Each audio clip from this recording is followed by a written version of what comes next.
Buenas tardes, mi nombre es Luis Aurelio Pineda Zárate y el presente video es un requisito para acreditar un porcentaje de mi calificación en el examen final de la materia Introducción a la Agronomía. Empezaremos. Bueno, aunque es evidente que desde tiempos prehistóricos ya existían enfermedades y plagas de las plantas, fue con la transformación del hombre en agricultor, modificando las tierras y cultivándolas, cuando los agentes causantes de las mismas comenzaron a cobrar una notable importancia, incidiendo negativamente en la producción. El hombre, con su afán de obtener una gran variedad de productos vegetales con fines alimenticios, medicinales, industriales u ornamentales, cada día mayor al aumentar la población y con las facilidades del comercio mundial, ha introducido en sus lugares de asentamiento numerosas especies exóticas y con ellas sus plagas y enfermedades en muchos de los casos. Al romperse los equilibrios naturales entre las plantas y sus enemigos, estos han proliferado en ocasiones de forma muy alarmante. Las causas pueden ser de diversa naturaleza, pudiéndose establecer dos grandes grupos, según sean de origen parasitario o no parasitario. Las afecciones parasitarias pueden ser provocadas por animales, vegetales o virus, mientras que las no parasitarias se deben a causas fisiológicas producidas por accidentes meteorológicos y carencia o exceso de alimentos nutritivos. Una de las causas podría ser el parasitismo animal. En ella encontramos los daños producidos por mamíferos. Algunos mamíferos roedores en ciertas áreas cerealistas y forrajes suelen causar bastantes daños, pues se alimentan tanto de los órganos verdes de la planta como de sus granos. Dentro de este grupo y por su importancia destacan el ratón campestre, el ratón del monte, la rata común, el ratón común y la rata negra. Estos son animales que viven en sociedades, son muy inteligentes, voraces y destructores, y tienen una fecundidad muy alta. Algunos de ellos pueden transmitir enfermedades al hombre. Normalmente se combaten usando cebos envenenados con productos tóxicos. Con las ratas son muy efectivos los productos anticoagulantes que producen síntomas de una enfermedad natural y no inspiran desconfianza en el resto de la comunidad. Los topos, a pesar de ser mamíferos útiles, pues devoran larvas de insectos, son perjudiciales para las raíces de las plantas de muchos cultivos. Se combaten empleando trampas especiales. También podemos ver los daños producidos por aves. Los daños más cuantiosos los producen los cuervos, cornejas y grajos, devastando los sembradíos de cereales. Se combaten mediante cebos envenenados o se ahuyentan mediante sonidos o repelentes. También los gorriones en grandes bandadas pueden ocasionar pérdidas de cosechas ocasionalmente. Daños producidos por artrópodos, los insectos. Los principales daños son producidos por estos insectos, causando daños en los cultivos y en los productos almacenados.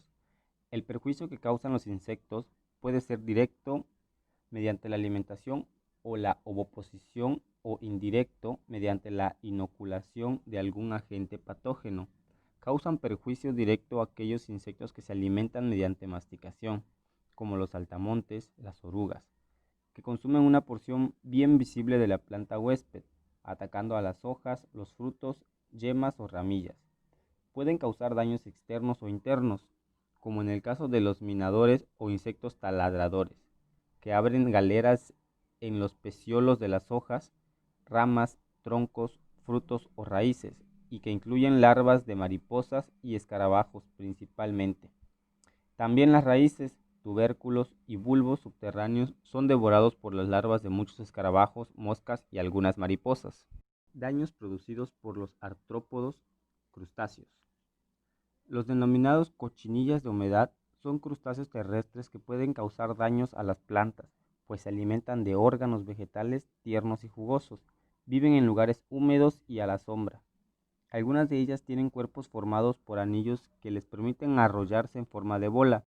Estos se combaten con cebos tóxicos o pulverizaciones de insecticidas.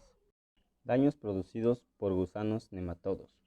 Los nematodos son gusanos nermaltemintos con el cuerpo sin segmentar, que se han acomodado a la vida parasitaria. Son pequeñísimos, de apenas 1 milímetro de longitud. Con su aguijón bucal perforan las células vegetales y chupan sus jugos. destruyéndolas y disminuyendo la vitalidad de la planta. Algunas especies provocan la aparición de nodosidades y otras malformaciones. Su reproducción puede ser sexual o partenogenética. Las larvas sufren varias mudas hasta alcanzar el estado adulto. Muchas veces, ante condiciones adversas, las larvas se enquistan y pasan así un periodo de tiempo, que puede durar hasta varios años. Requieren para vivir suelos húmedos y se propagan con facilidad con la tierra, restos vegetales, aperos de labranza, etc. Existen nematodos que forman quistes en las nodosidades de las raíces. Otros forman quistes libres sobre las raíces. Otros viven en el suelo sin formar quistes. Otros llegan a atacar las hojas y otros llegan a atacar el tronco o el tallo de la planta. Hablaremos ahora del parasitismo vegetal. Los daños producidos por los fanerogamas. Existen algunas plantas fanerogamas, es decir, con flores y frutos, que al carecer de clorofila necesitan parasitar a otras plantas para obtener el carbono que ellas no pueden asimilar directamente. Estas plantas pueden parasitar a otras por la parte aérea, introduciendo chupadores en sus tejidos, que aunque afecta a numerosos grupos de plantas, sus daños son más importantes en la alfalfa y el trébol. También pueden parasitar a otras plantas por las raíces, especialmente dañino en cultivos de habas y otras leguminosas. Otras plantas, sin ser parasitas ni semiparasitas, al parecer sobre los cultivos, compiten con estos por los nutrientes, considerándolas plantas nocivas o malas hierbas. Sus daños también pueden ser cuantiosos si no se las combate mediante productos herbicidas. Daños producidos por hongos. Junto con los insectos, constituyen la mayor amenaza para las plantas cultivadas. Los hongos son organismos vegetales desprovistos de un sistema diferenciado de circulación. Su aparato vegetativo es un talo, unicelular en las formas más simples, u organizado en estructuras más o menos complejas, a menudo formadas por varias células unidas en una serie lineal, formando filamentos que se entrecruzan, tomando el denominado micelio. Estas ramificaciones del hongo, que se denominan hifas, pueden ser vegetativas cuando contribuyen a la nutrición, o fértiles, cuando en ellas se forman las células reproductoras llamadas esporas o conidias. Los hongos carecen de clorofila, necesitando tomar el carbono de otras plantas vivas, hongos parásitos, o muertas, hongos saprofitos. La mayor parte de las enfermedades de las plantas son producidas por hongos parásitos, que pueden ser a su vez ectoparásitos. Cuando se desarrollan en el exterior de la planta y solamente algunos órganos chupadores llamados haustorios penetran en los tejidos, o endoparásitos cuando viven en el interior de la planta parasitada, desarrollando su micelio en los espacios intercelulares. Las enfermedades vasculares. La fusariosis está originada por hongos del género Fusarium, que se desarrollan como parásitos sobre las plantas verdes y pueden también vivir en el suelo sobre restos orgánicos en descomposición. Atacan a las raicillas penetrando el micelio hasta alcanzar los vasos conductores, que quedan obstruidos. Los síntomas son el amarilleo o marchitez de las hojas con una tristeza de la planta. La zona del cuello de las plantas por lo general presenta un color pardo oscuro. La especie que más estragos causa en horticultura es Fusarium oxysporum, que con sus numerosas ramas se convierte en parásito específico de numerosos cultivos.